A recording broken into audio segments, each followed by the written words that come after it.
ओम नमः शिवाय, श्री शिवाय नमस्तुभ्यं। आप सबका एक बार फिर स्वागत है शिव शंभू यूट्यूब चैनल पर। अभी तक हमने 17वां अध्याय देखा था।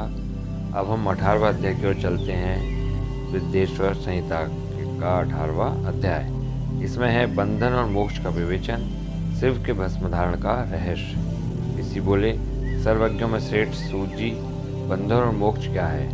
कृपया हम पर कृपा कर हमें बताइए। सूत जी ने कहा, महर्षियों, मैं बंधन और मोक्ष के स्वरूप का उपाय का वर्णन तुम्हारे लिए कर रहा हूँ। पृथ्वी के 8 बंधनों के कारण ही आत्मा की जीव संज्ञा है, अर्थात बंधनों में बंधा हुआ जीव बद्ध कहलाता है, और जो उन बंधनों से छूटा हुआ है उसे मुक्त कहते हैं। प्रकृति, बुद्धि, त्रिगुणात्मक अहंकार और 5 तन्मात्राएं आदि 8 तत्वों के समूह से देह की उत्पत्ति हुई है। देह से कर्म होता है और फिर कर्म से नूतन देह की उत्पत्ति होती है। शरीर को स्थूल, सूक्ष्म और कारण के भेद से जानना चाहिए। स्थूल शरीर व्यापार कराने वाला, सूक्ष्म शरीर इंद्रिय भोग प्रदान करने वाला तथा शरीर को आत्मानंद की अनुभूति कराने वाला होता है। कर्मों के द्वारा ही जीव पाप और पुण्य भोगता है। इन्हीं से सुख दुख की प्राप्ति होती है।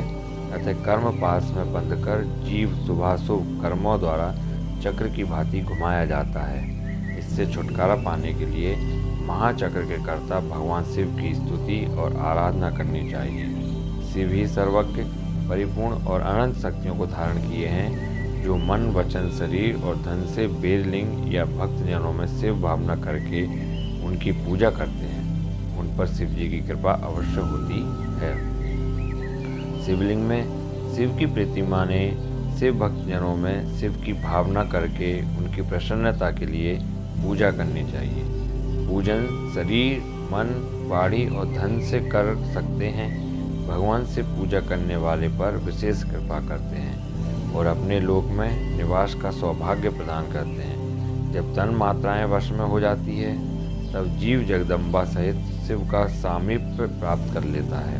भगवान का प्रसाद प्राप्त होने पर बुद्धि वश में हो जाती है और सर्वज्ञता और तृप्ति शिव के ऐश्वर्य हैं, उन्हें पाकर मनुष्य की मुक्ति हो जाती है। इसलिए शिव का कृपा प्रसाद प्राप्त करने के लिए उन्हीं का पूजन करना चाहिए। शिव क्रिया, शिव तप, शिव मंत्र जाप, शिव ज्ञान और शिव ध्यान प्रतिदिन प्रातः से रात को सोते समय तक, जन्म से मृत्यु तक करना चाहिए। एवं मंत्रों और विभिन्न पुष्पों से शिव की पूजा करनी चाहिए। ऐसा करने से भगवान शिव का लोक प्राप्त होता है। ऋषि बोले, उत्तम व्रत का पालन करने वाले सूत जी, शिवलिंग की पूजा कैसे करनी चाहिए? कृपया हमें बताइए। सूत जी ने कहा, ब्राह्मणों, सभी कामनाओं को पूर्ण करने वाले लिंग के स्वरूप का मैं तुमसे वर्णन कर रहा हूँ। सूक्ष्म लिंग निष्कल होता है और स्थूल लिंग सकल।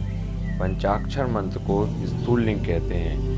दोनों ही लिंग साक्षात मोक्ष देने वाले हैं। प्रकृति एवं पौरुष लिंग के रूपों के बारे में एकमात्र भगवान शिव ही जानते हैं और कोई नहीं जानता। पृथ्वी पर 5 लिंग है, जिनका विवरण मैं तुम्हें सुनाता हूँ।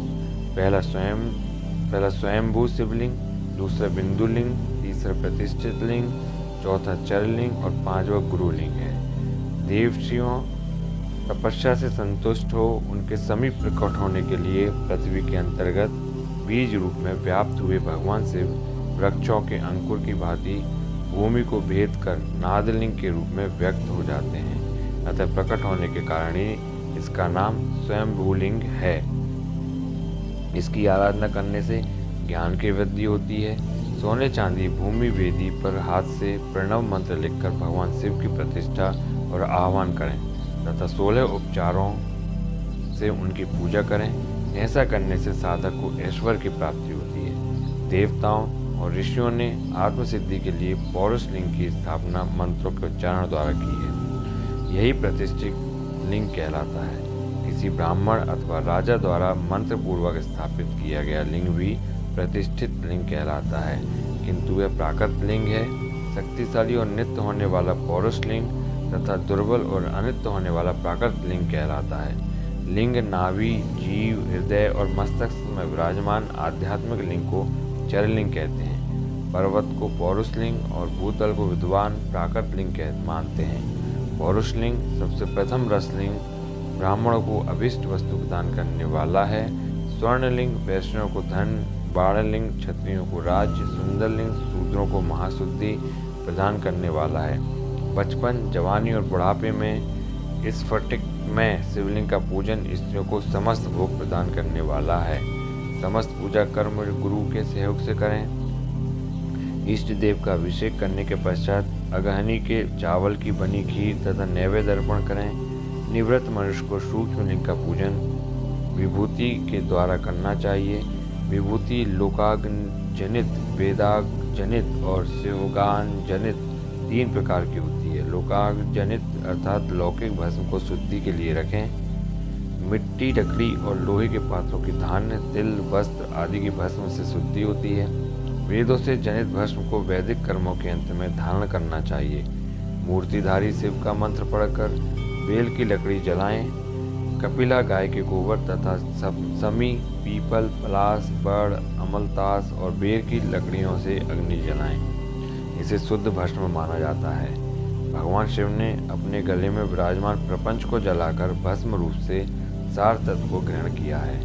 उनके सारे अंग विभिन्न वस्तुओं के सार रूप हैं। भगवान शिव ने अपने माथे के तिलक में ब्रह्मा, विष्णु और रुद्र के सार तत्व को धारण किया है। सजल भस्म को धारण करके शिव जी की पूजा करने से सारा फल मिलता है। शिव मंत्र से भस्म धारण कर श्रेष्ठ आश्रमी होता है। शिव की पूजा अर्चना करने वाले को अपवित्रता और सूतक नहीं लगता। गुरु शिष्य के राजस, तामस और तमोगुण का नाश कर शिव का बोध करता है। ऐसे गुरु के हाथ से भस्म धारण करनी चाहिए। भस्म और जन्म और मरण सब भगवान शिव ने ही बनाए हैं। जो इन्हें उनकी सेवा में ही अर्पित कर देता है वह बंधनों से मुक्त हो जाता है। स्थूल, सूक्ष्म और कारण को वश में कर लेने से मोक्ष प्राप्त होता है। जो शिव की पूजा में तत्पर हो, मौन रहे, सत्य तथा गुणों से युक्त हो, किया जाप तप करता रहे, उसे दिव्य ऐश्वर्य की प्राप्ति होती है तथा ज्ञान का उदय होता है।